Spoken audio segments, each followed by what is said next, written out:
You're listening to the Cantina Cast, your home for thought-provoking Star Wars talk. Join Albert and Jonesy in breaking down the latest news, trailers, movies, and of course, your favorite characters from a galaxy far, far away.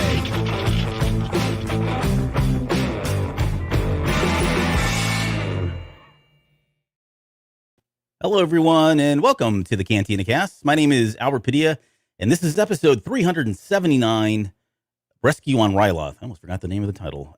We are back to cover part 2 of last week's, I guess, I wouldn't say underwhelming, but I know we were kind of critical of where it was and kind of explained why last week's episode seemed a bit slower, maybe didn't have as much of the Bad Batch. I think a lot of the fears, at least that I had, or any anticipation and anxiety that I have had about last week's episode, seem to have been washed away in this week. So, but that's just my opinion. Let's get the opinion of someone else, and that's Jonesy. Jonesy, welcome to the show. How are you?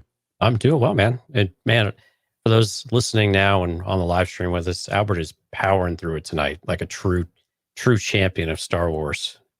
I need a back to tank. I'm like really under the weather, and I was thinking about redoing like their scheduling, but I thought, you know what, the show must go on. We need to talk about Ryloth. So if Albert goes quiet, don't worry. He's just passed out. Yep, he's gonna be fine. He's gonna be probably gonna be fine. Yeah, everything's gonna be fine. No, yeah, man.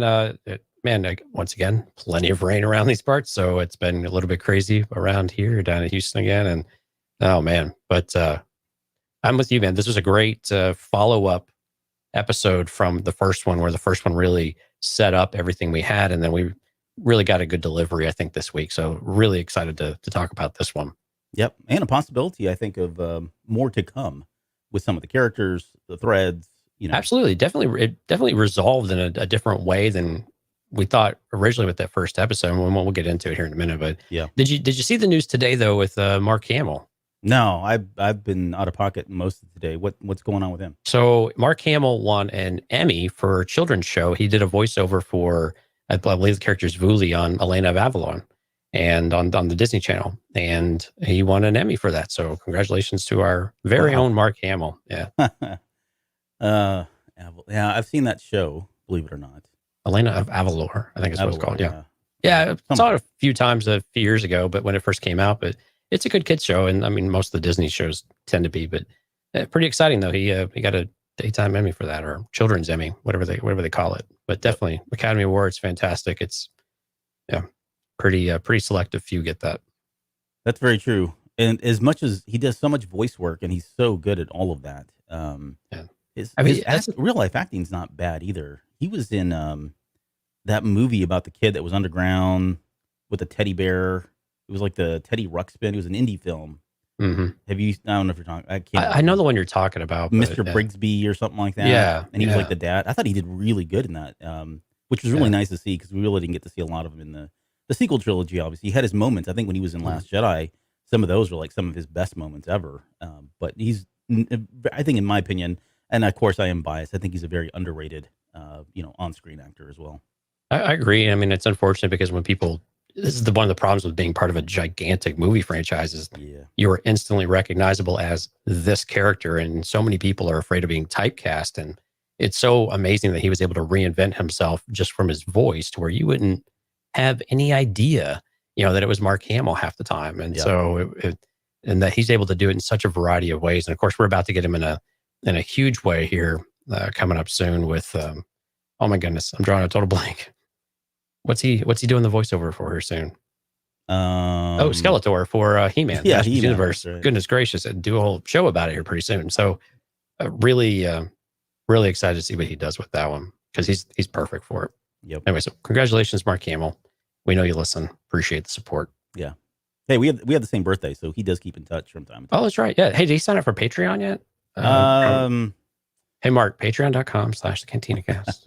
We appreciate your support. We'll take the dollar level. That's right. Dollar level's totally cool. Just want to put your name on screen for you. I think beyond that, speaking of Patreon, our buddy Terrence, who's been a long supporter of not only this show, but The Basement, the network in general, I think other shows as well. Yeah. He flew, he bumped his up from 2 to 5, so he went to the green milk.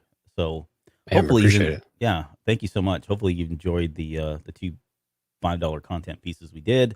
I did start writing my second one. I'm about halfway through it, and then the longer part of the process is up after that, which is recording and putting together all the videos. So yeah, and second issue of War of the Bounty Hunters came out, so start looking at that too, and start to see where that's taken Kira and Boba Fett and all of our new friends over at Crimson Dawn and the Hutts, of course. So a lot of stuff going on right now. I'm excited to learn more about those guys, honestly. Yeah, I mean, and then of course people are now digesting and getting Rising Storm and getting through it and starting to recognize the implications of everything we're seeing, and it's going to be so exciting for us to kind of move from Bad Batch and get right back into High Republic and see where that's taken us, and especially with you doing the comics and some of the other things going on with that series, and then jump in with Rising Storm is going to be fantastic. That's going to be amazing. Yeah, we're getting close to having. We need to do Rising Storm. We're going to do much like we did Light of the Jedi, and it's going to take us to the end of the year. It's going to be great.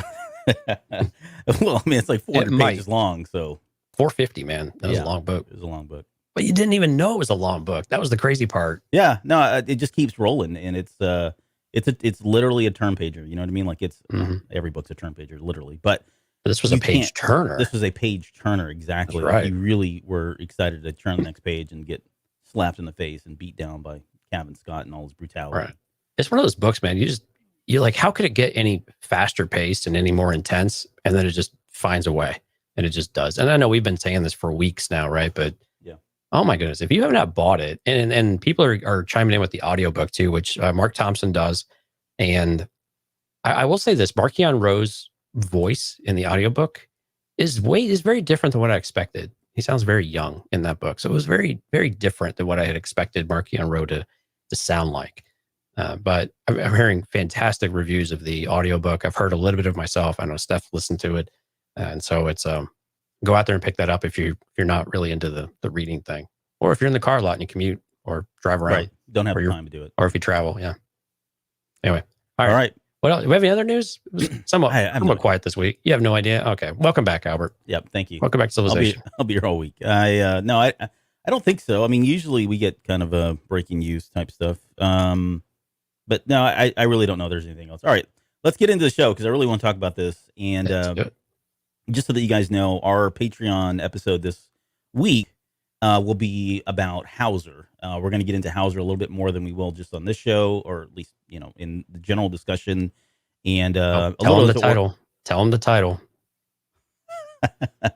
Was it Hauser going? Hauser doing? Or Hauser doing? Was it Hauser doing or going? Oh, well, I don't know now. I think it was going. I hope the card I made makes sense.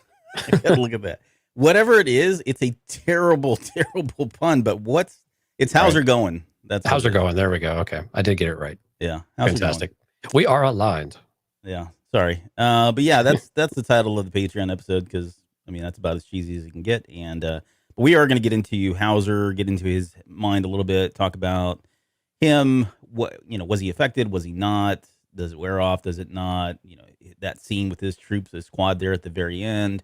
We'll talk a little bit about Order 66 and whether or not our perceptions have changed any at all around that in terms of how it works. I know we had some initial dialogue when this season kicked off because we got to see it from a different lens with Kanan and Iliaba, or I forget her last name now, or her name. But yeah, being able to see that differently at the beginning of this season, we kind of had some takes on that. So I just kind of want to get an update from you there. But that'll be on the Patreon. So that's for anybody that's got the was it $2? Yeah, $2. $2. So, but all right, let's get back to the main show. So give me your overall opening thoughts real quick. I know it's kind of a two-parter, so it's sometimes it's hard to, there's really not a lot to weigh in because we're going to take care of it as we continue the dialogue. But what did you think about this episode? Yeah, like I said, kind of leading in, this was the second half of it that really delivered on all the buildup that we got in the first one, where it seemed like it was really non-Bad Batch. It made sense, right? Them coming in, and we knew that they were going to have to come back in and do some sort of rescue, but it was a little bit different than what we expected. And I think at the end of the day, I think this really was a strong episode. I like that Hera got her moment in the sun. Again, none of it super surprising, and some really comical moments of like how bad the Imperials are at defending a base. But it was just a really entertaining episode. And the stuff with Hauser, and you put this in some of the notes, just what was going on in the background scenes. And Bad Batch has been so good at this pretty much all season. But what was going on in the background, the facial expressions in the background, the reactions of characters not in the center of the frame, which has just been really, really good and really solid and really expressive. And that just continued with this episode. And again, we really got back to basics, I think, with this episode. The things that we liked about it so early on, Hunter and Omega and the crew, and that relationship came back to the forefront in spades in this episode as well. And I think those are the things that made this series really strong to begin with. And I was really glad that we picked right back up on that. And then we ended on such a intense note with Crosshair too. And it's just gonna be super exciting. We're just taking off from right now for the rest of the season. It's gonna be breakneck potentially. Yeah, I would agree. I enjoyed this episode a lot. It's unfortunate sometimes these things have to be broken up. I'd question whether or not it needed to it all in. I mean, they've done the 1 hour episode at the very beginning, but it's not unusual, not uncommon. This is not unprecedented. So, right. But it would have been nicer to see it all as one continuous episode. But, I like this. Sometimes, I enjoy this because we get to dissect 30 minutes of it or 28 minutes of it and do a show on it and really get down into it, where had they done it in 1 hour, it probably wouldn't have been as thorough as part of our dialogue. But exactly. But overall though, you're right. It had some great moments in here where I saw last one was kind of focused on Hera, maybe a little bit more focused on Crosshair, and this one was kind of more balanced. I think there was enough screen time and enough lines, enough impactful moments for everybody, Chopper included, who was right in form, as we would see later on in Rebels. So we'll talk about him in just a bit. But yeah, overall, I thought it was a great episode. It was a great way to kind of end that first one. And with four episodes left, I mean, I'm really scratching my head now about what else there is left to do. Where are we going to go, and how much of what we've seen here is going to play into that? Because there's a lot of stuff. I mean, we've thrown a lot of things out there about, hey, this could come back, this could come back, this could come back, and there's so many threads, so many lines out now. I don't know that I don't think they're all coming back in, right? This is probably, unless they've got some magical storyline that's going to pull all these together, I think there's just a lot of things that were kind of dropped in here, world building that happened, and Filoni's going to pick this up in, season 2 potentially, or down the road in Book of Boba, or any one of his many shows that he's done. Resistance 2. No, I'm kidding. But yeah, I mean, I think he's going to pick all. He's going to have to pick some of these up down the road, because there's no way they're going to wrap this up in 4 episodes unless these are 1 hour each. So. Yeah, a lot of hanging chads, so to speak. Yep. Yeah, you're old. Getting political up in this. Well, nobody remembers hanging chads because it's all electronic now. But okay, let's. So this one opens up on Ryloth. We're back in the prison cells, and this is where you get Hauser kind of overlooking everybody, and they're kind of looking at him as a traitor right now, right? Yeah. I mean, it's in their eyes, it's essentially what he's done. And I had a note here about watching Hauser's reaction as they're talking. I mean, he looks like. And this is part of the dialogue we'll have a little bit later, but he's not, in my opinion, he's not a clone trooper that was impacted by Order 66. He's got more humanistic facial expressions. This is really getting at him. We've seen it all through the first episode. We saw a continuation of it in this episode, but this is really, hitting, killing him and beating at his heart here of what's going on, right? Both the being considered a traitor by them, then also having, conflicted feelings about, wait a second, what are these guys doing? They've just framed him. I mean, he's got to be in a lot of different directions right now, trying to understand which side am I supposed to be on? Where's my allegiance? What's right? What's wrong? And you can see that all in his facial expressions throughout this entire opening scene here. You really can. I mean, you almost feel bad for him, because that he's really stuck in a tough spot. He knows where his duty is supposed to be. He knows where his loyalty is supposed to be. But it's really with Cham Syndulla and Eleni Syndulla and Hera and the family and the citizens of Ryloth almost. I mean, and he really says it well, later on in the episode, but you could just see the anguish on his face that this is really hurting him severely to sit on the other side of the cell and watch his friends and the people that he respected and fought with and presumably saw people die, and just, you just felt for him, and you could just feel every word that Rampart said to these folks, especially when they start bringing Hera into it. You just see, I mean, he perks up a little bit and his head turns, and you can just see that he's just like, man, this is just not right. Yeah, they like flinch when they mention Hera's name. Like, whoa, wait a second, you're crossing the line here at this point. Oh, absolutely. I mean, Rampart's doing it intentionally, right? He's stoking, he's needling and prodding just to try to get some sort of reaction so they can get this. And these idle threats, of it's a big place, it's really dangerous out there. I can't do anything, for her if she's, she's just basically just a little kid alone and scared, and bad things happen to little kids when they're scared. And in the open, I mean, it's just and poor Hauser. It would be a shame if something happened to your daughter. I mean, it's just the lowest. Yeah, it's just the lowest. And Cham and his wife are just completely helpless to do anything. And Gobi Glee, of course, is there too. But you can just see when they glare Hauser down as they walk off, right? Mm-hmm. And you could tell that Hauser wants to say something, but what do you say? I mean, what happened, and then he talks about it a little bit later on too, but Yeah, he's definitely got a look of disgrace, a look of shame, but again, at this point, you got to cut him some slack. I mean, he's caught in between a lot of different worlds here. The whole world's changing literally right in front of his eyes, and he's just not really sure what to do. So, or what the right decisions are.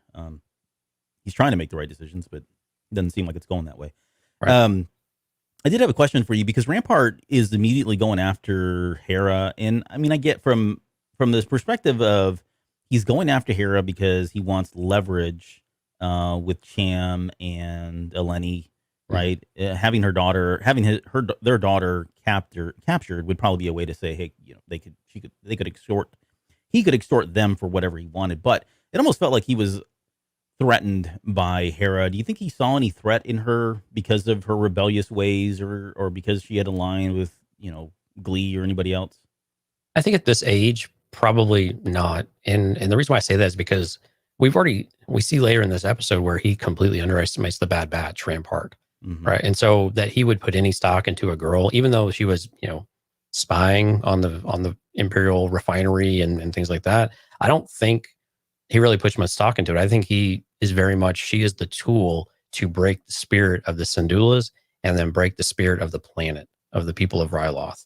And I think that is her, in his view, I think her sole purpose and her sole value is to control the Syndulas so he can control and bring the planet into line, because he's going to have, Hauser calls him out on this throughout the episode. You are going to have a really hard time bringing these people. They're going to rebel at some point. Right. Or I forgot what the exact words he used, a revolt or an uprising. And I think if they have her, then the Syndulas can help, prevent that and keep everyone in line. Yeah. So from there we go to, I think, a scene that this is really where Hauser starts making some very clear decisions about what side he's going to be on, because Rampart's telling him, hey, we need to round up all these sympathizers, and he immediately pushes back and he's like, hey, these guys they're not insurgents. They're not insurgents. These are just normal citizens, and just because they're affiliated doesn't give them any reason to go round them up like prisoners. And then to even further, Rampart starts pushing that lie about, hey, that they attacked the Syndulas shot Senator Ta, and he immediately puts his foot down. He's like, no, I'm probably paraphrasing, but he's like, I was there. That blast didn't come from Cham or his fighters. Was somebody completely different. And it was in that moment that Rampart hits him with the, hey, leave the thinking to me, boy, kind of thing. And you can just see it there at that point. He was just kind of like, all right, this is not right. And I think at this point, he was just kind of starting to think about, okay, now, what do I do how do I exit out of here? How do I, what about my squad? What about the Syndulas? What about everybody else that I've, sworn to protect? He's in a really precarious position at this point, but you could see it again. Kudos to the graphic design team and the art animators, because you could see on his face just the thinking that was going into a lot of that at that moment. Right. And Rampart he goes in on him. Well, tell me, Captain, who did take the shot? Yeah. Who did do it? And you could see, he instantly had that retreating, type of facial expression, but also just a slight body movement. And he's like, well, I don't know, because he didn't see. He looked, but I don't know. I guess we don't know that he saw who took it. That Crosshair was the one that shot. But it was another hesitance of, okay, how far? Like you were saying, how far do I push this? Do I really want to? He's still my commanding officer, right? Mm-hmm. And he tells him, so Hauser wants to go and chase Hera down, or to find Hera, presumably to keep her safe, right? It's kind of the impression that we're given. But Rampart's like, nope, we've already got a squad working on that. You're going to round up everybody, right? Mm-hmm. And so Hauser's already, trying to find other ways to help the Syndulla family in whatever way he actually can. But at the end of the day, and this is where I actually had the question for you was, when Rampart gives him the final order and he stands up straight and says, yes, sir, the first thing that popped in my head was good soldiers follow orders. But was it that, or was it, because you just said a minute ago that pretty clear that Order 66 either no longer has an effect or never affected him in the first place. So was this just him being a good soldier in general, not programming, but just a good soldier in general of, okay, respect my commanding officer and do as I'm ordered to do? Or was it something else? Yeah, I think it was something else. I think at this point he knew he needed to exit, like I said. He needed to figure out a way to get everybody safe.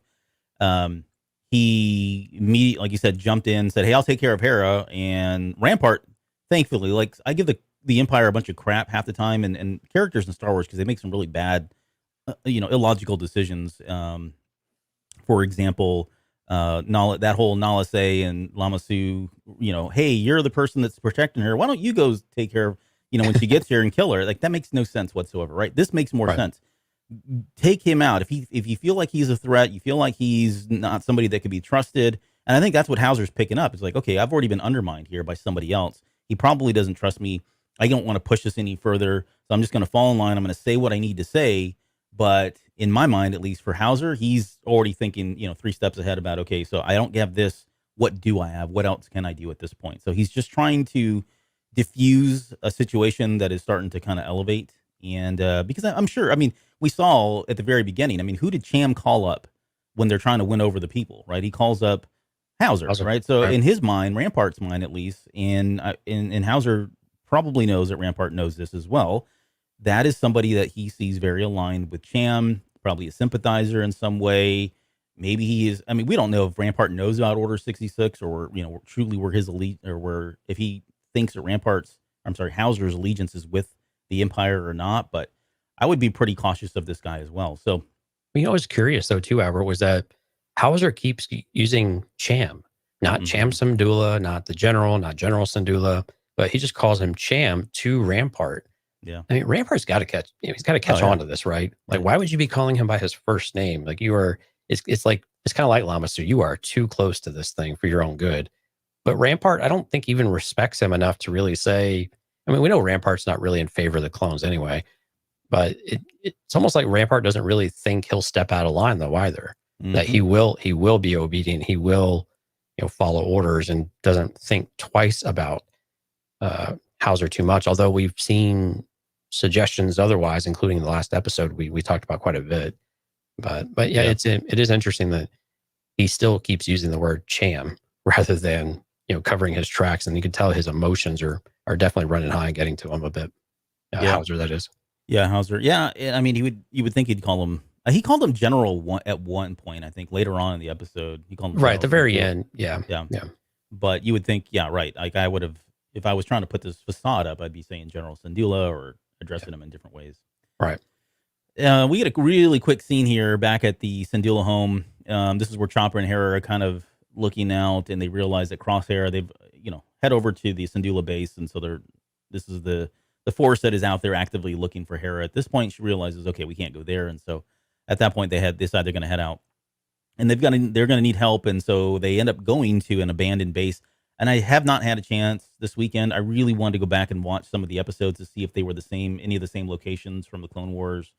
If someone knows, let us know. But I couldn't remember if that was the actual base that they'd used there, and they were just making a reference to it. But because they did that a lot in Rebels. Wouldn't surprise me. Yeah. But then we flip back over to the Havoc Marauder, and like, the funny thing about Gonki is he's a gonk droid. But even funnier is the fact that he doesn't work. Like he's like, what is he around? He's just like a glorified, dead weight lift for Wrecker, and that's all they have him around for. I don't understand what his purpose is, but I thought I just chuckled when they said that he was defective too. Like the ship pet.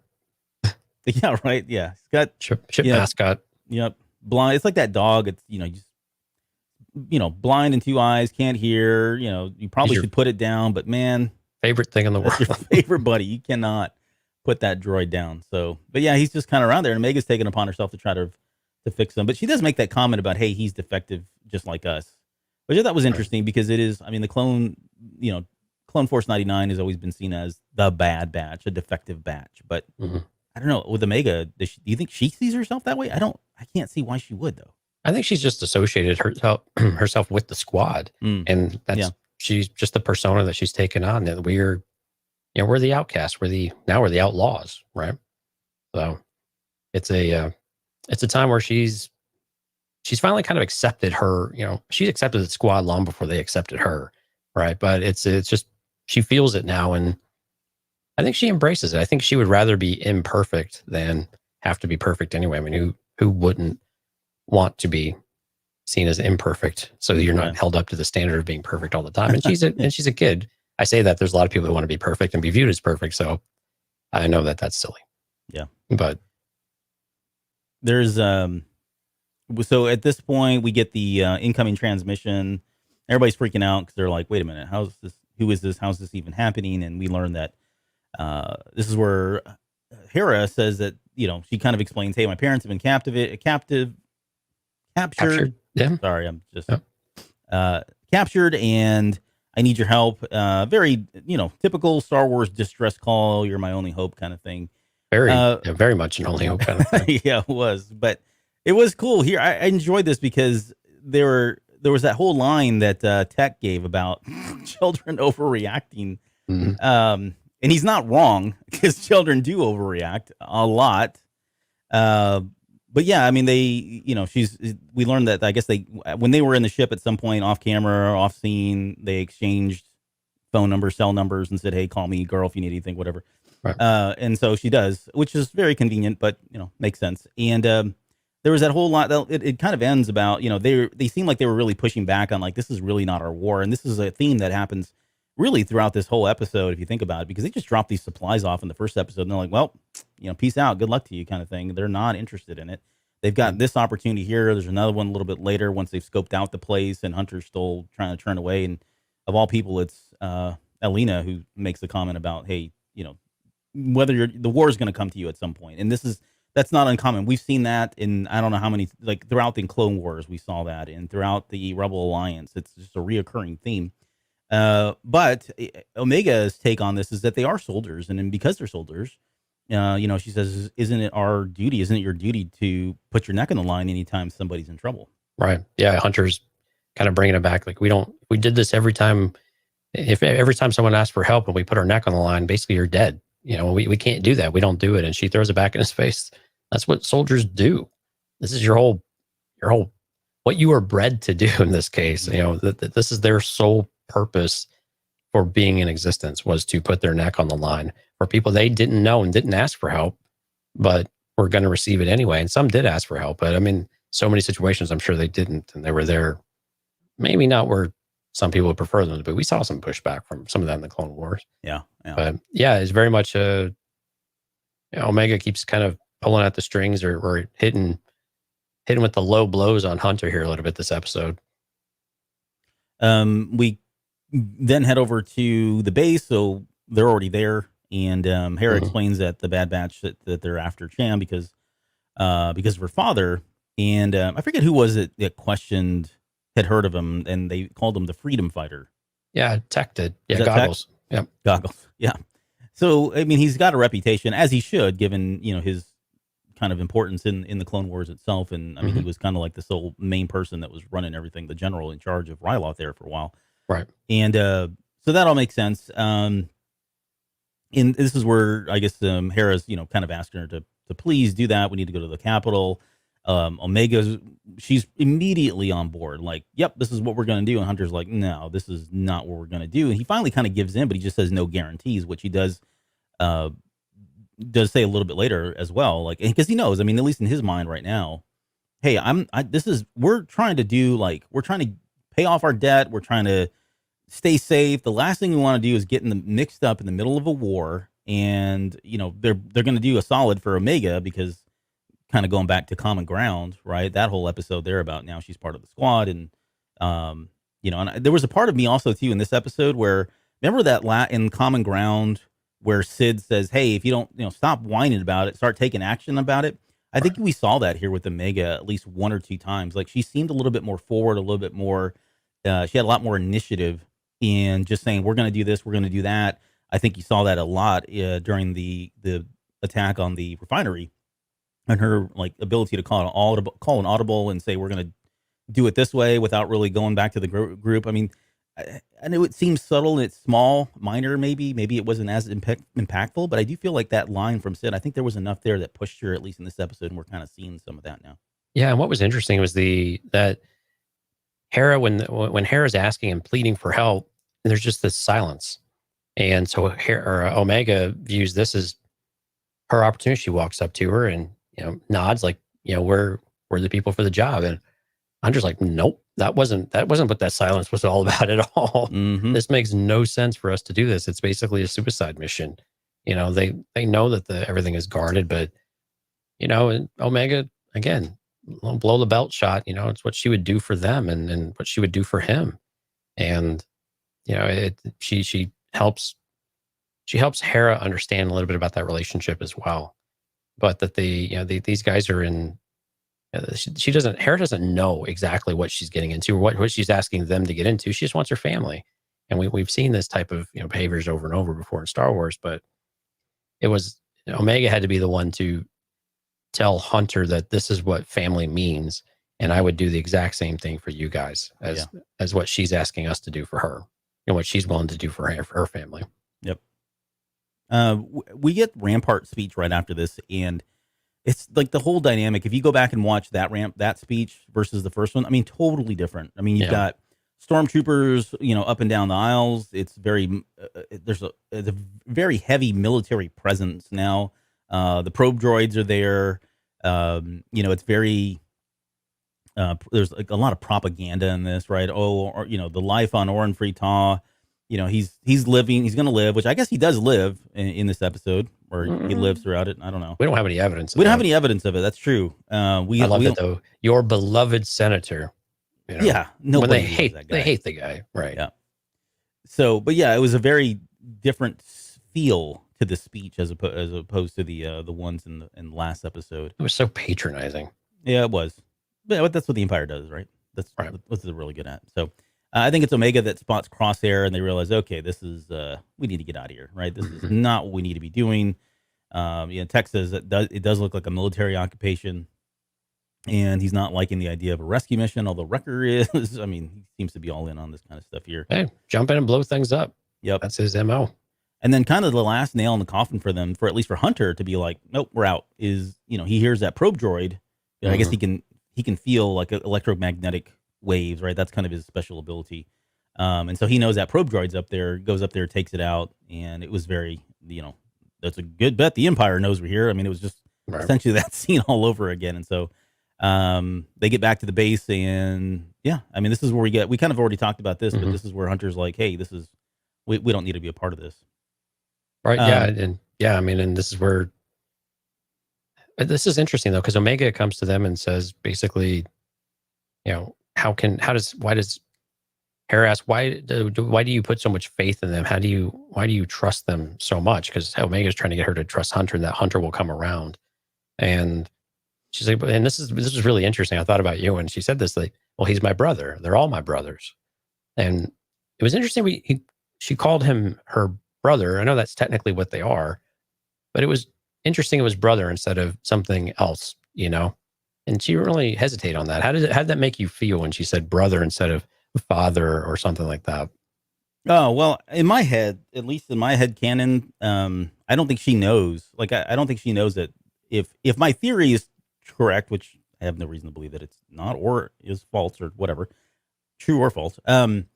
If she is like the mother of them because they used her DNA to create the Bad Batch, I don't know that she would know, right? I mean, in her mind, I think she's just thinking, hey, we're all clones. We're all part of the same group. There's an Alpha. She may know about Alpha and Omega, and just consider everybody to be brothers and sisters in that regard. So I did think about it, though. When she said they're my brothers, I was like, well, maybe that kind of puts a hole in it. But I'm not ready to give up just yet. I thought maybe you crawled under your desk and like tighten a ball, rocking back and forth. Cold sweat. I was worried. I was worried you might be a little upset. Nope. It's going to take a lot more than that to shake this little noggin here. I'm going to go down. You'll have to pry that theory out of my cold, dead hands. Even if they tell you differently, you're going to be like, nope. That's all a ruse. We'll find out in the Bad Batch. I've got Padilla level cannon going on right now. Yes. That's P level cannon. P level. That sounds terrible. Oh boy, where are we? So they agree to take the job. Yeah, they agree to take the job because she guilts them into saying, "Hey, this is what I would have done." Right. So we did get the whole money thing. I'll pay you double. And we get the whole what good's a reward if you're not around to use it. Exactly. Yeah, there were a lot of New Hope just echoes in this episode. Yeah, throughout. Okay, so real mercenary. What's that? Your friend's a real mercenary. Yeah, and they used the word mercenary in when what was it? Is it Glee that sees him? Yeah, Glee. Yeah, Glee calls him. Yeah, when they break him out. These are the mercenaries. Okay, so Rampart and Hauser, we get this really quick scene between them, and Hauser says, "Look, some of these supporters, rounding up is not enough, right? He's trying to this isn't really working. Yeah, some's not enough. Yeah, and if we keep doing this is where he says, hey, we're going to get an uprising. You're going to be in over your heads. Not a good idea. And this is where he says, hey, peace has a cost, which is true. It is true in a lot of ways. I mean, that's the rebellion, right? Mm-hmm. They would probably know it better than anybody else. But yeah, and then Crosshair comes in and says, hey, Clone Force 99 is here. He tells them that you've got a battalion of clones. It's not going to be good enough. You're going to need a lot more here. We're going to need a bigger boat. And then he says he's concerned about what Crosshair is capable of, and that Rampart is questioning how effective Crosshair is now. And so Rampart's got this. He's really good about this, right? From the Empire, he's playing both people. It's almost like the Emperor, right? He's constantly putting people down and then trying to pick them up and slam them back down and pitting people against each other. Right. You think of like Tarkin and Thrawn and just what was happening there and how they were kind of vying for each other, vying for things, this is all very part of the Galactic Empire and kind of what they do best here. Mm-hmm. Yeah, I mean, and it was the venom that Rampart had towards Crosshair was a little surprising. I mean, Rampart getting a little fed up with Crosshair, and I guess his lack of results with what's been going on. But I mean, how does Rampart not believe him at this point, though? Of like a battalion's not going to be enough. I mean, he's seen them escape from Crosshair. I mean, he's just kind of laying it at Crosshair's feet and not giving them any credit that these people are pretty good at what they do. And Crosshair's really good at what he does too. But yeah, they're a group that's outsmarting an entire, effectively a legion of troops at times. And yeah, it doesn't seem like it's enough. Right. But I mean, you can definitely tell that Rampart's, his patience, his tolerance maybe is wearing very, very thin when it comes to really any of the clones, because Hauser's pissing him off. Now Crosshair's pissing him off. And he's now saying, okay, well, maybe Crosshair, if you're not good enough, I'll get someone to find you. And of course, Crosshair, the only person he can look at is Hauser, and Hauser's like, I don't want it. You can have it, kind of thing. Yep. We were thinking that, oh man, because Hauser just kind of moves out of the way and didn't want anything to do with it either. But Crosshair is not really having it right now and not super thrilled about his position. Yeah, this is, I said in the notes here that he was kind of biting both hands that feed him. Like he's taking off Crosshair, he's taking off Hauser, he's making little comments about how I wish the Bad Batch were here or wish they would join us, kind of thing. Yeah, that's true. And then later on, he even he admits that, okay, this was too much, right? I forget what he says, but yeah, I mean, he kind of saw it all coming. So we get over back to the Ryloth base, and this is where this episode really kind of picks up and doesn't let off on the throttle. But This is where Chop and Hera are kind of talking about, not giving up. Omega trusts him because he's her brother. They all are. I mean, they get this whole speech here. And this is where we get Omega and Hera kind of talking about their plan and what they're going to do. Or she says, they're going to believe you, or they'll believe you because, it's strategy or strategic is what she says. All I could hear in my head was strategery. Yeah, they're just making it up. But so Chopper during this scene, though, like he doesn't seem like he's on board with this. In fact, at the very end, once they come up with this whole idea that they're going to go out there and, Omega's pepping her up and saying, oh, nobody knows this planet like you, shades of Phantom Menace, right? Kind of thing. And Chopper at the very end of it just puts his head down and shakes his head like, oh crap, I really don't want to do this kind of thing. I mean, you can almost hear him say that. You can almost hear him say, really? A couple of times. Yeah. Oh, brother. Yeah. Which is pretty much Chopper. We get back to the prison cells, and this is another really good scene with Cham and Hauser. And he says, so this is the side you've chosen. And that was a callback for me this season where, in the end, we all choose sides. I think it was one of the Martez sisters that had said it. So, and that, again, another reoccurring theme in this season of the Bad Batch. And then, Hauser explains that, hey, I'm trying to protect Hera just like your parents when they were attacked by the convoy. And he says, you did attack a convoy. I mean, he's not wrong. I mean, he's trying to explain to him, look, you were in this position because, yes, you may be in the right, but you did something that wasn't what you expect. What did you expect? You got caught doing something you weren't supposed to do. Yep. And Cham he guilts him and says, hey, we trusted you to protect Ryloth, and says, I'm not going to make that mistake again, which is guts him. I mean, you can see it. He's just devastated. Shoulders drop. He's looking down, not sure what to do. And again, he's just in a really bad position, and he decides to walk away. And all this starts to weigh on him. And it's really cool because it just continues to build and build and build. When he finally, at the very end, you kind of see what the result of it all is. And he's going to I'm going to do what's right. And I'm going to give myself up. And if these guys come with me, great. If not, at least I'll have a clear conscience kind of thing. Yeah, right. And I think what really stood out, I mean, first you saw the expression from Hauser, and just like you said, this is the defeat and the shame, and he's really taking it all personally. And I think that the part that's frustrating, and I had to remind myself, is that the Syndulas and Gobi Glee haven't seen a different type of clone trooper than they have with Hauser. So they don't know how different Hauser really is compared to what many of the other clone commanders and captains and everything else that's a good point. really are. And I had to kind of take a step back and think about that for a minute, because they are, like, we notice it right away because we're exposed to it all the time. But these guys aren't. They have no idea. And his exposure to, I mean, Crosshair is kind of his own thing anyway. Even when he was, quote unquote normal, he was still an odd one. So it was, I didn't say Bad Batch at least, but it was just a curious one.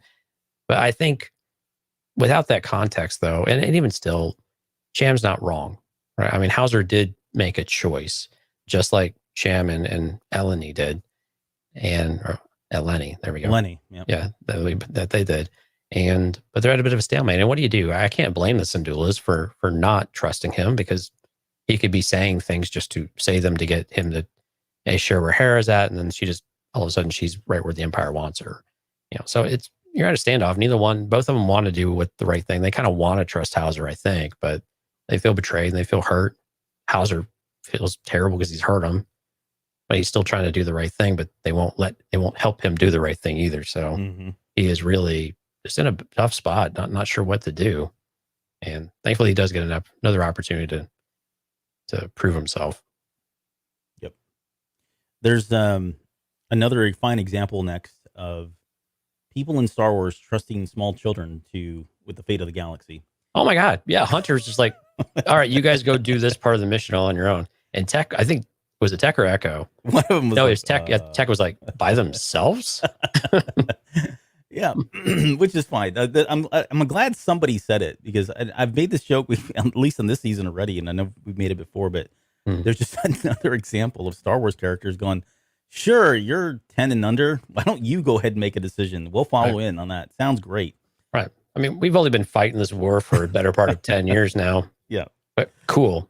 This is your first mission. It's going to go straight. I'm not saying anything about people don't have good ideas, it's nothing like that. It's not ageism. It's just, in the middle of war. It sure as hell is. I mean, it's also intelligent. It's life experiences. Right. I mean, I get deferring to her because she knows the ins and outs and everything, but so here's there's no secrecy of how they're getting into this place and everything. Yeah. I mean, and the plan's simple enough. I mean, the plan's effective. It seems like it'd be effective enough. I mean, it's nothing radical by any means. It's we'll cause a distraction and you free them. So cool. Well, and I will say this: it was clever because from an Imperial standpoint, it is exactly what the Imperials would do. Oh, yeah, very knee jerk. Oh, there's the fire. Let's go do it. Right. Yeah. Whereas if you spend 5 seconds, you think about it, you're like, well, why are they attacking the refinery? Mm-hmm. Are they just lashing out at the refinery? Oh, stupid! It's clearly a diversion. Well, yeah, Crosshair was the one going, "Hey, stupid." Even Crosshair had to think about it for 5 minutes, though. Yeah, look back and forth a little bit. But so the way I rationalized this one at least was okay. So maybe in the game that they played in Common Ground, it was enough for Hunter to realize, wow, she really is gifted at strategy, and because she had already spoken to Hera, Hera, we got to give Hera credit too. I mean, this is nothing uncommon for her later on, right? This is kind of the beginning of her abilities and what she can bring to the table. So I think it was some combination thereof, and I was just kind of making a joke about it. But I'm not, right? I mean, it's kids doing stuff that extraordinary stuff, and why shouldn't they? Because this is a kids cartoon, so I'd want that to happen as well. But yeah, so easy enough. They're gonna cause the distraction. Hunter and Echo are gonna head out there, free the family and everybody there. They talked about the cannons being unmanned, and so they had that covered by Chopper, which never should have given that dude that role. I know. Can we pause for a second and talk about poor Echo? So, all right. So we're getting the mission. Hunter's giving out the responsibilities, and who's the one person you're gonna tell is gonna scale the wall with you? The guy with only one arm. Here, put this harpoon attachment on there, this grappling hook attachment to your arm. We're gonna need that. I didn't see what they actually did. I mean, I heard the clamps or something, but I couldn't see what they gave. I don't think it was in camera, but you could see what they gave poor Echo, with his screwdriver hand. But I just laughed. I paused it. I had to sit there and laugh for a second. I was like, Echo's probably just like, what the? Yeah, really? You got all these people you got all these able people, and you're gonna make me scale the wall. Yeah. Great. He would have been better putting. Well, no. Okay, so, but that was a good point. But yeah, so Chopper's got his. That was going to go horribly wrong. I knew it was already because anytime you put that guy in charge of something, it doesn't. And Chopper just talks too damn much. Well, yeah, and he's got an attitude and. But yeah. I mean, Hunter is like, hey, I guess we'll follow your lead. Sure. Laissez-faire about it. Like, whatever. What's the worst that can happen, right? Right. And we're not gonna have you supervised. Yeah. So it's gonna be great. It's gonna be fine. Nothing to worry about here. Really quick scene there with Hunter and Echo. We get, like you said, they're kind of scaling the wall. I did like that diversion. Yeah, it was cool because the way the camera cut that angle, it cut over and then boom, Hunter's like just there out of nowhere. Was kind of cool. You can actually hear him on the side if you turned it up. Yeah, if you turn it up enough. But I actually laughed. I had to pause and laugh a little more because it was Echo the one asking for a little help because he only has one hand. Mm-hmm. So, thanks. Little help. I had all the attachments. Mm-hmm. That's what he is. They're talking about no. Trap doesn't even have a jaw. Is that it? Yeah. Anyway, let's move on. I just wish they would give him more things to do with that arm instead of a screwdriver. Oh, I thought you were thinking they would give him a hard time. No. I said I wish they would give him more attachments. There's a missed a toy opportunity here. I'm with you. You know what I mean? Like a lightsaber attachment or a grappling hook there's plenty of stuff. All right. Back at the refinery, this is where Chopper's whole plan is to infiltrate the base. He jumps in line with those R2 units or the other astromech droids or whatever they were. He jets over the little barrier, which was cute. And then I don't understand the barrier.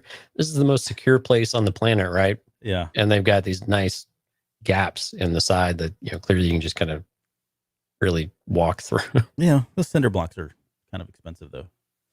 And they're all about money. The Empire right now. Oh, I forgot about that. You're right. Yeah, but he jumps over that one, and the part that just got me was the way he goes up to that poor little R2 unit and just zaps him and then just shoves him out of the way. And I was like, oh, that's so perfect. That's so Chopper for him to do that. So, well, then he can't even do the job.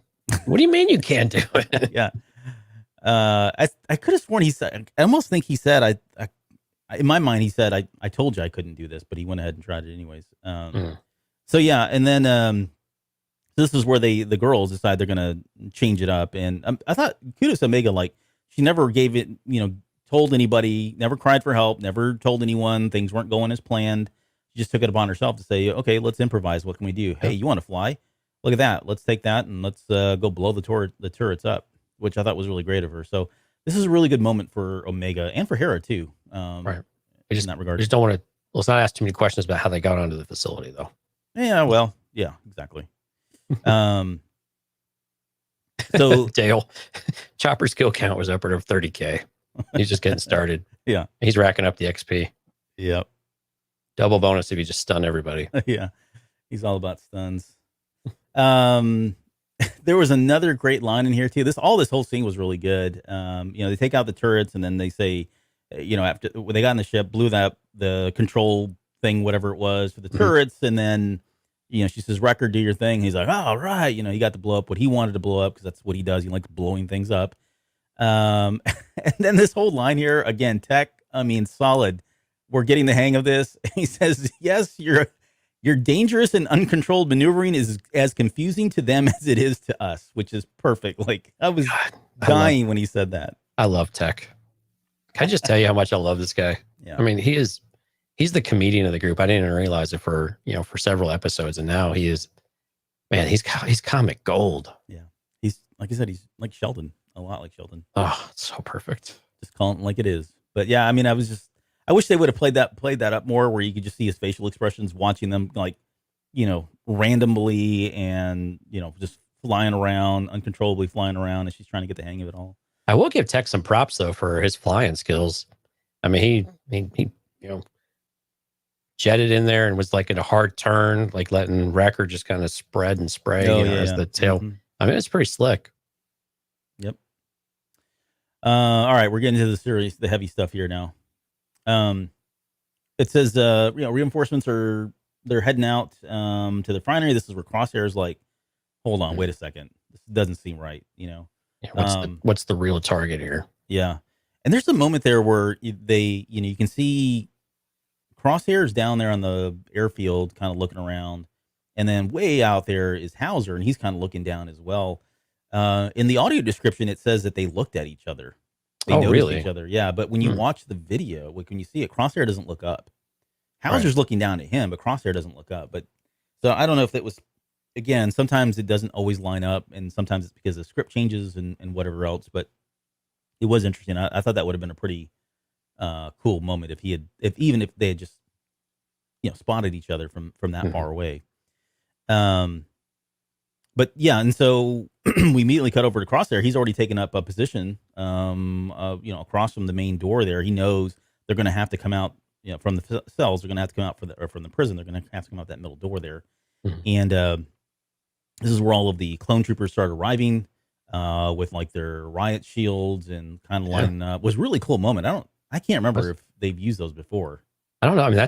Those look like they were straight out of the Ralph McQuarrie original drawing of the stormtroopers, right? Where they had the lightsaber and a big shield. Yeah. Mm-hmm. It was pretty neat. I don't remember if we've seen them before either, but I was glad to see that. I'm glad they came through. They had really great sound effects too with it. You could really feel the heft of it. Yeah. And just as Cham and everybody's about to go out the doors, Hauser stops him and says, hey, don't shoot. Right. You're walking into a trap. It was kind of like Leia, Empire Strikes Back. It's a trap. You're like Akbar? No, well, it was Akbar, but I was thinking about an Empire. She's like, Luke. Yep. Yeah. Okay. And this is where I think it was Glee. Was it Gobi Glee or was it Cham that says why they should trust? They were questioning why they should trust him at this point. I think it was Glee. I think it was Glee. But Hauser says, "Hey, I'm on your side," and he says it like fine, like plain as day. What the Empire is doing is wrong, right? I mean, he's been sitting with this now for a few hours, and I believe him. I mean, it was very clear early on, but he's letting them know, look, hey, I get it, right? This is not right. I know I made some really crappy decisions here, but this is, I'm with you guys at this point. And it's Elenia who actually believes him. And because she's like, okay, then let's go take Taw's shuttle out in the private room, sure, tower. And then Hauser apologizes to Cham for not doing something sooner. And I think Cham accepts his apology because he doesn't say, hey, apology accepted.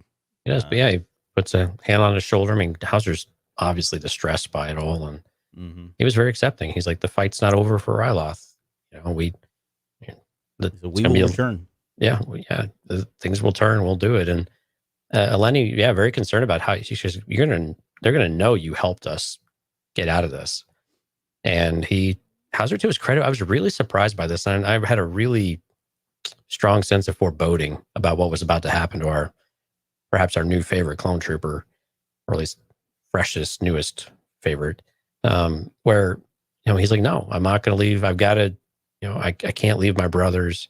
I have to find a way to get through them. And I just was like, oh boy, Hauser, we barely knew ye. Yeah, and I just knew Crosshair was going to take a shot right in the chest. So I knew a lot of people were thinking that he was going to die, but I was thinking he would stay on. And in my head, he was being brought in to be another trooper, maybe not part of the Bad Batch, but another one that would be saved. I mean, this is before we knew that, or at least before I felt like he wasn't ever impacted by Order 66. I mean, he's still got to get his chip out. I think he's still a threat because he's got the chip in his head. But I know a lot of people were on board with, okay, yeah, he's going to bite it in this next episode here. I mean, this was the scene. I mean, well, it could have been the scene, yeah, because Crosshair had him. Yeah, Crosshair had lined up and in the crosshairs, and he was a traitor. I mean, so I was really curious that Crosshair told him to arrest, everyone after Hauser makes a speech. But I'm surprised as soon as he started talking, he just gave one right in the head or right in the chest. So I want to ask you about that, and we'll just jump ahead just quickly and we'll come back. But I'm with you 100%. Is there anything in that Crosshair didn't kill him? Because the traitors that didn't want to kill the civilians just a few episodes ago or earlier in the season, I mean, he cold blood shot that guy, and at that point we were thinking, okay, and maybe it was because they had just ramped him up with the juice or whatever, right? And he was crazier than normal or whatever. But it was very different for I did not expect Crosshair. One, I thought he was going to take the shot. I didn't think he was going to, especially when he was up there. I was like, okay, well, maybe he is going to die on here. Two, the fact that he didn't kill them or have the clone troopers kill them and just says, just arrest them. He even calls him a traitor, which is damning in itself. It just seemed out of character to some extent. And so then I thought, well, maybe is he? No, I wouldn't say he's churning, but do you think there's a part of him that felt like, no, that's too much. We don't need to do that. Right. And when they escape, when he pulls off his helmet, I thought this is the moment where I was like, okay, maybe we're going to see something right here. This would be the time where we would get to see some look of conflict on Crosshair's face that would explain why he did not go through with that. And we didn't get that moment. We throughout the rest of this episode, I kept waiting for it to be there. And no, Crosshair just keeps digging another, a little bit deeper in the grave here for himself of where this is going. And I really don't have an answer for you. I'm really shocked that he didn't put him down and that he let Hauser get through the speech and especially that there were others that put down their shields. And now granted, it was only a handful of them, not everybody, maybe a third or maybe half at most of what they had out there, but enough to still, overpower. They didn't really put up a fight, but I just, I'm confused. I'm a little bit confused by it. I like that Hauser had the, ability to stand up for what he thought was right, but they all kind of threw their weapons down amidst all of this. And I get that they're probably not ready to fight their brothers, but it was still a little bit interesting. Hey, we're going to rise against, and then we're going to get arrested and be cool with that type of thing. So it was a little bit uneven for me in that space, but it was really great speech. I was hoping to see more from Crosshair, but man, they have really pitted Crosshair as just maybe not the biggest villain, but certainly the most dangerous one of the entire group in the Empire for us right now. Yeah. And they're not letting their foot off the gas on that one at all. Right. Yeah, like I said at the very end of this, that final look that he gives Ooh. is pretty menacing. Right? Yeah, creepy. All right, well, we're going to talk a lot more about Hauser here in the Patreon episode, so we'll save the rest of those thoughts. We get back to the old Ryloth base, and Hunter turns down the payment, which I thought was, I mean, technically, I guess at this point they didn't need it, so it wasn't that magnanimous of him, but he did turn it down. Well, he recognized that they were in that position before, and they're going to need everything they can get. Yeah, again, another callback to like Solo, right? Han turning down the money, like, or not the money, the what is it called? Coaxium. The coaxium, right? Yeah, I almost said the Valorium. Wow, making up words. That's Chancellor Valorium. Okay, no, Chancellor Valorium. Chancellor Valorium. Oh boy, yeah, but he turns down that, and yeah, he says you're gonna need this. You know, he realizes they've got more fights ahead of them. Keep the money, kind of thing. And yeah, and this is that line where Hunter says like, "Hey, we can't join the fight. I've got my own squad to look after," and he's kind of, you know, and he's right. His I mean, he's right. Yeah, his own people. Yeah, it's noble. He's saying the right things. He means the right things, but you know, Alenia's called it. You know, it's whether you want to be in or not. I mean, you're going to get sucked into this. Everybody's going to be a part of it. You can't escape this. Is really the message here, and the message we've seen in a number of other Star Wars stories. Oh, it's worked all right for Cut so far, I suppose. Okay, unless you're cut and you do it right. I mean, there's probably a right way to do it. If you just say, I don't care, and you're just a nomad and, you know, a pacifist or whatever, and just at all costs avoiding it, then yeah, I mean, I guess you could do that. But you know, at what cost, right? You're sacrificing your own personal freedoms and choices and all that. But hey, to each his own. But yeah, there was we got a really quick, I guess, a sweet moment here where Hera calls Omega her co-pilot, which I thought was really cute. I don't think we'll ever see them again together, which would be a really shame, because that was some of the best stuff, is seeing them together on screen. That was actually our question of the week too. Are we going to see Omega and Hera? When will they meet up again, or how would they meet up again? So yeah, the answer is no. No, I'm kidding. I don't know. Wow, that ended that shut that one down good. right now. Yeah, no, get over it. We're not seeing it. No, I'm just kidding. I have no idea. But if you didn't see that out there, you know, look for we're putting questions out there during the week. So asking something about the episode that just is a bit open ended, and it'd be great to have some responses on that. So look for those during the week in social media. Yeah, that's a good plug. Forgot all about that. And Hera tells her to watch over her brothers, and she says thanks. You know, they're going to need it. And her last lines to her, thanks for believing in me. And that's, you know, Omega believing in Hera's ability to fly and to be able to come up with a plan and not giving up. I mean, all that stuff was just instilled a ton of confidence in her that are character. I mean, all of those are characteristics now that we just see, you know, we've seen in Rebels and everything else. So to some extent, you could say, again, it takes a village to raise a child, and it's cool to see that some of what we know Hera to be as an older person likely originated with, you know, this mission and some of the things that Omega instilled in her. And that's kind of what Dave Filoni does, right? I mean, that's part of the world building. It was good to see the ability of Omega, the things that she wishes others would trust and do with her and give them that benefit of the doubt. You know, she just blindly trusted Hera with her ability and trusting her abilities to do it. Dale's making comments about the coffee cup here.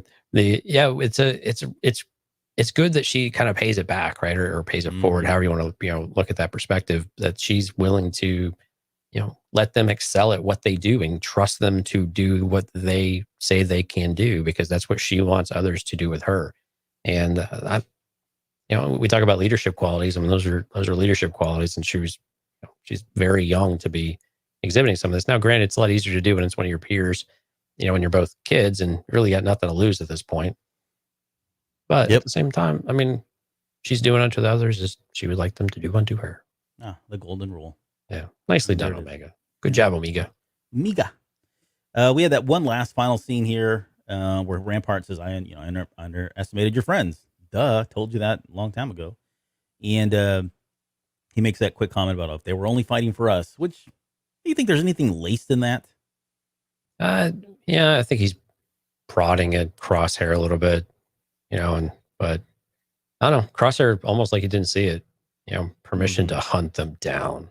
Yeah. And he says, granted. So Yeah. I mean, and that's where it ends. I mean, we feel like at this point, with 4 episodes left, I would think the majority of these episodes, if not all of them, are going to be heavily focused on now. I mean, so far it's been about Omega and the Bad Batch minus Crosshair. We had a little bit of Crosshair way early on, and it's been about Crosshair and the Empire, and it just seems like we're about at the point now where it feels like we need to have Crosshair and the Bad Batch. Like we need to get that that piece of the story resolved, or at least not resolved, but we need to contend with it, right? It needs to be.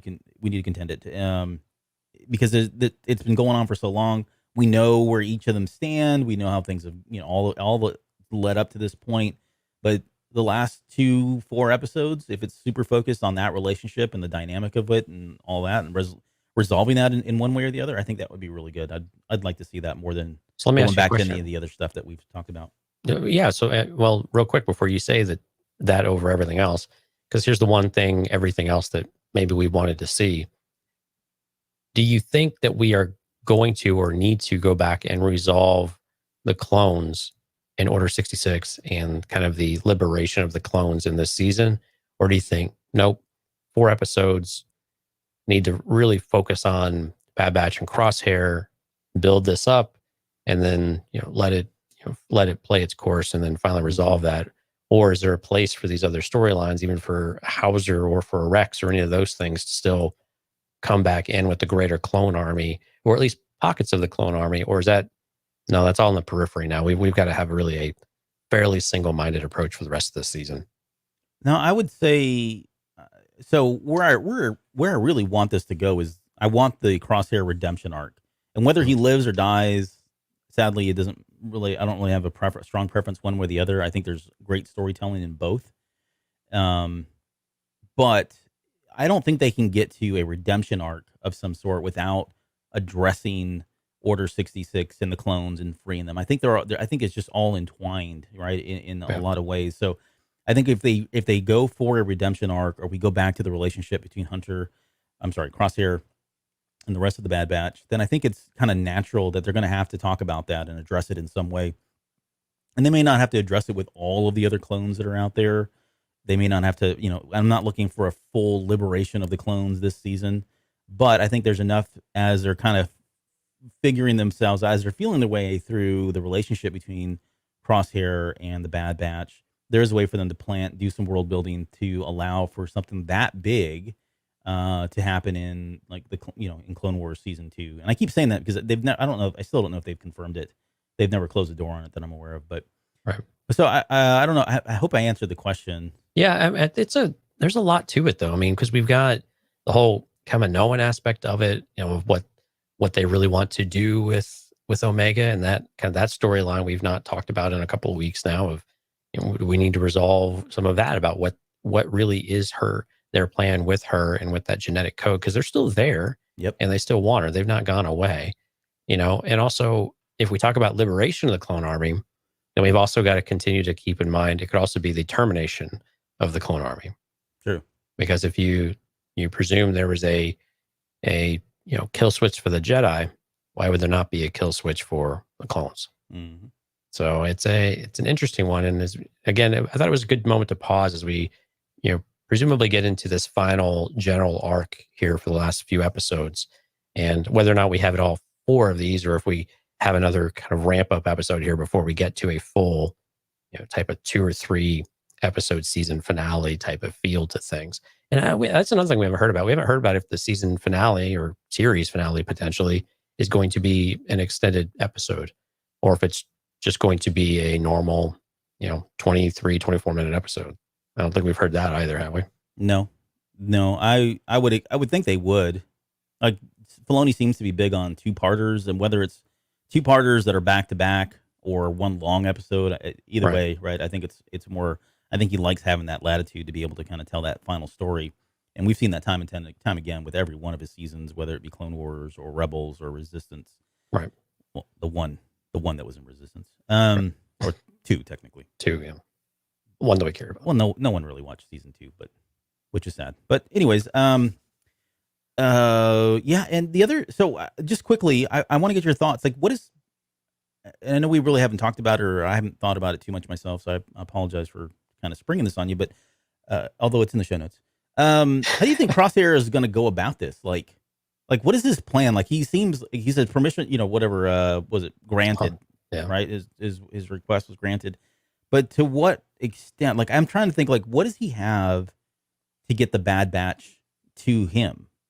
I mean, he's not gonna go. I can't see him going out and looking for the Bad Batch. I mean, even the Fennec Shand and Cad Bane and all those guys. I mean, they're not out there, actively looking for the Bad Batch because they could be anywhere. I mean, it's a big galaxy, it's a big universe. So there's got to be a way for him to bring them to him.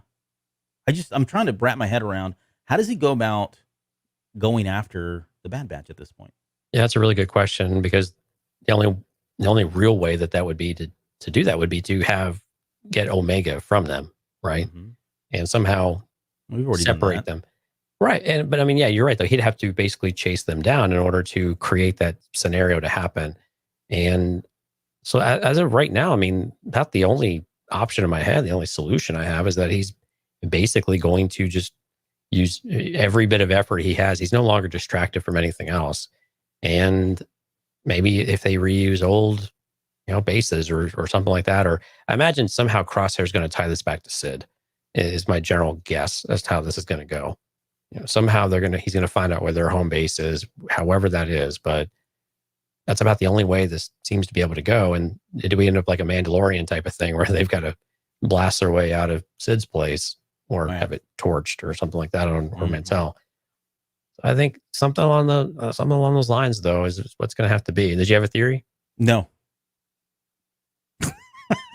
This is where we okay, is Crosshair really good at hunting people down, right? I guess we're going to figure that out, or if they've got some other piece of intel that we have not told us about yet. Yeah, and I was kind of being snarky about that. I don't. However, as part of my homework between now and the next episode, I do want to go back and kind of just. I'm not going to do a rewatch, but there's got to be a common thread. There's got to be a thread, right? There's a line that leads to them in some way, and it could be something subtle. It may be something. I haven't really put a lot of thought into it. It could be something that came up already, crept up, because this is what Filoni would do, right? He'd throw one thing in there and then go, "Oh, wait a minute. Yep, that makes sense. This is how we could, get back to them." I think Sid, that relationship, maybe it's the Jabba thing, or I mean, you know what I'm saying? Like, there's all these. They've touched a lot of. I say touched a lot of people. That sounds terrible. They've had a lot of contact with a lot of different people, and people know who they are. I think there's a reputation out there, so it may not be that hard to find, but there's got to be a natural way for him to kind of get there. Even in this most recent episode, right? I mean, the fact that Hera has the phone number to call Omega, that signal, Star Wars technology comes into play where he's suddenly able to take that. Maybe he gets it from Hera or steals it, or I don't know, whatever else, or takes that ship and re-engineers it, because the ship crashed and that they used that she called. Or maybe it wasn't the ship. Was it the base? I don't know. I'm like trying to figure this out on the fly right now. But the point is, there's probably something there for him to do it. Otherwise, yeah, he's got to have something. He's got to have leverage in some way to get them to come to him. And I just don't know that he really has a whole lot right now at his disposal. Right. Yeah, we'll get a little bit better idea of that here in the next episode, presumably. Hopefully. Right. Yep. But good episode. What did you think overall this week? Oh, no, I liked it. I liked it a lot. I really did enjoy it. Like I said in my opening comments, I felt like had it been one full episode, I think there wouldn't have been any feedback period from, last week. Mm-hmm. But it did benefit us because we got to really dissect it and make a whole show out of it. So from that perspective, I did enjoy it. But I think if you watch this episode, these two back to back, I think this one really kind of helps pay off the first one in a lot of ways. I agree with you. I think this was definitely the payoff that we were building last week, and I'm very happy that was what happened, and that's how it all transpired. And I liked last week quite a bit. I thought last week's episode was very good, but this really, really did pick it off. Were you disappointed at all that this is not where we left Cham and Gobi Glee and Eleni? That they didn't leave off in prison, and this is where Hera goes off on her own, that they still happy family, got off world. Well, it bothers me because it's like, man, now there's even more story there. Because I mean, I thought Eleni would die in this one. I was all in on that because like, okay, she's not going to make it out of here, and this will be the only time we see her. But she lived, and so it's like, okay, well, I know she's going to pass before we get to Rebels. So what happened there? Right. So again, it's all Filoni-verse, and there's probably some story out there for that. Right, and all of a sudden, was this even any of Hera's backstory that launches her into where we see her in Rebels? And I think you've said it quite well. I think there's elements of it definitely, but with her father and her mother, and with Uncle Gobi, it seems like there's less of that now after the resolution of the week prior than there was last week when they were arrested. Mm-hmm. So yeah. Yeah, We'll see if it plays out any other way, or if they come back and revisit these characters. I can believe Filoni probably wants to tell this story, though. We'll see if we get it in Bad Batch or if we get it somewhere else. Yep.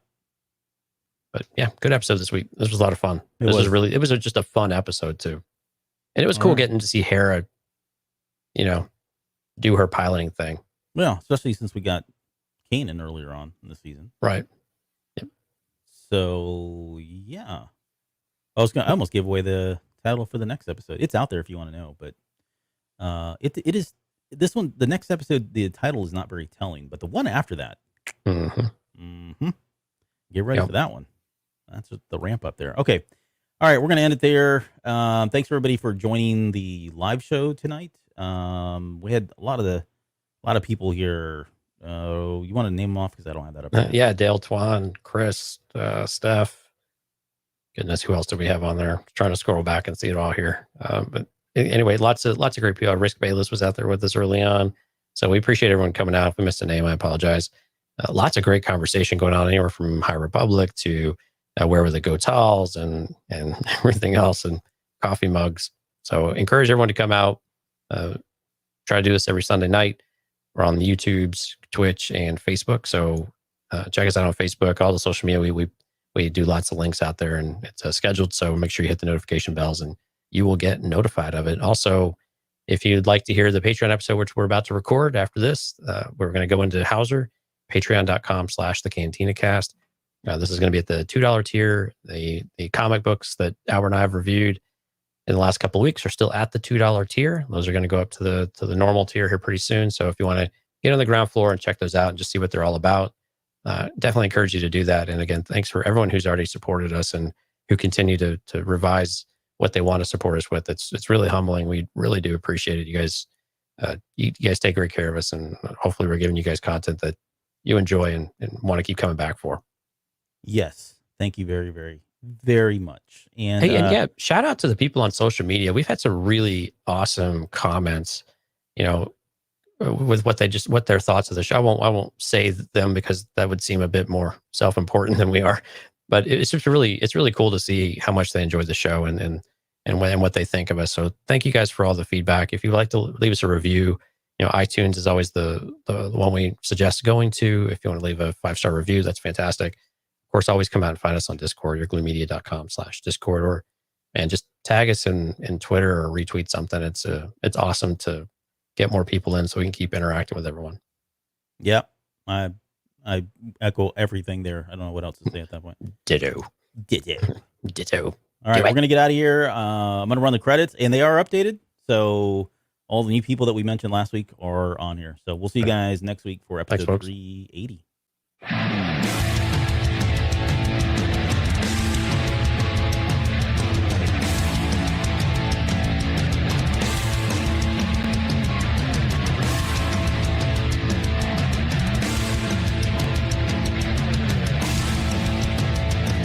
You're still listening? Wow, that's amazing. Well, I'm here to give you the disclaimer.